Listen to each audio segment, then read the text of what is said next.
സ്വാഭാവികമായിട്ടും എന്റെ മനസ്സിൽ എന്ത് വരും?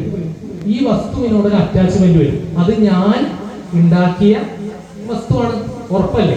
ചിലപ്പോൾ അതിൽ എന്റെ പേരും എഴുതിയിട്ടുണ്ടാവാം, ഞാൻ ഉണ്ടാക്കിയത്. അപ്പൊ ആ വസ്തുവിനോട് എനിക്കൊരു ഒട്ടൽ വന്നു, ഒരു അറ്റാച്ച്മെന്റ് വരികയാണ്, ഒരു ബന്ധം.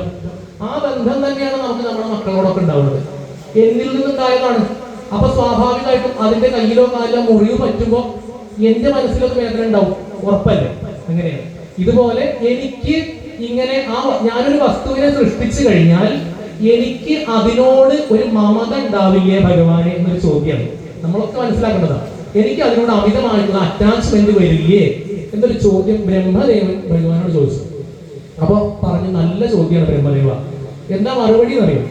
അങ്ങ് സൃഷ്ടിച്ചോളൂ, പക്ഷെ സൃഷ്ടിക്കുന്ന സമയത്ത് ഒരു കാര്യം വിചാരിച്ചാൽ മതി. ഇത് സൃഷ്ടിക്കുന്നത് ഞാനാണെങ്കിലും അത് ആ ഗുരുവായൂരപ്പന്റെ അനുഗ്രഹം കൊണ്ട് മാത്രമാണ് ഞാൻ സൃഷ്ടിക്കുന്നത്, അല്ലാതെ എന്റെ കഴിവല്ല. അപ്പൊ നമ്മൾ എന്ത് കാര്യം ചെയ്താലും ഭഗവാന്റെ അനുഗ്രഹം കൊണ്ട് ഞാൻ ചെയ്തു അങ്ങനെ പറയാം. ഭഗവാന്റെ ഒരു ഭക്തനായിട്ട് ഒരു സ്ത്രീ ആണെങ്കിലും പുരുഷനായിട്ടാണെങ്കിലും ഒരു കാര്യം അവർ ചെയ്തു കഴിഞ്ഞാൽ എന്താ അവർ പറയാ? ഞാൻ ചെയ്തു എന്ന് പറയാൻ പാടില്ല. എന്താ? അപ്പൊ അവിടെ അഹം എന്നൊരു ഭാവം വരികയാണ്, ഞാൻ ചെയ്തു എന്നാണ്. ഞാനല്ല, ഭഗവാൻ എന്നെ കൊണ്ട് ചെയ്യിപ്പിച്ചു. ഞാനൊരു പാട്ട് പാടി, ശബ്ദമായിട്ട് ഭഗവാൻ എന്റെ തൊണ്ടയിൽ വന്നു, അതുകൊണ്ട് അത് പുറത്തേക്ക് വന്നു എന്നാണ്. ആ ശബ്ദം ഇടറിയാൽ എന്താ ഉണ്ടാവുക? അത് നന്നാവില്ല. ശബ്ദം പോയി കഴിഞ്ഞാൽ എല്ലാം പോയി എന്നാണ്.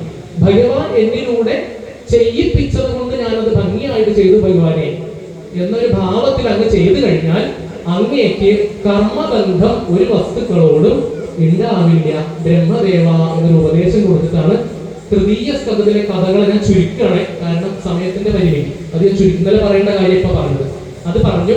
പിന്നീട് വരാഹ പ്രാദുർഭാവത്തിന്റെ മഹാത്മത്തിനെ വർണ്ണിച്ചിട്ട് തൃതീയ സ്കന്ധം ഭഗവാന്റെ പാദങ്ങളിൽ സമർപ്പിച്ചു. പിന്നീട് ചതുർത്ഥ സ്കന്ധത്തിലേക്ക് കടക്കുന്ന സമയത്താണ് അവിടെ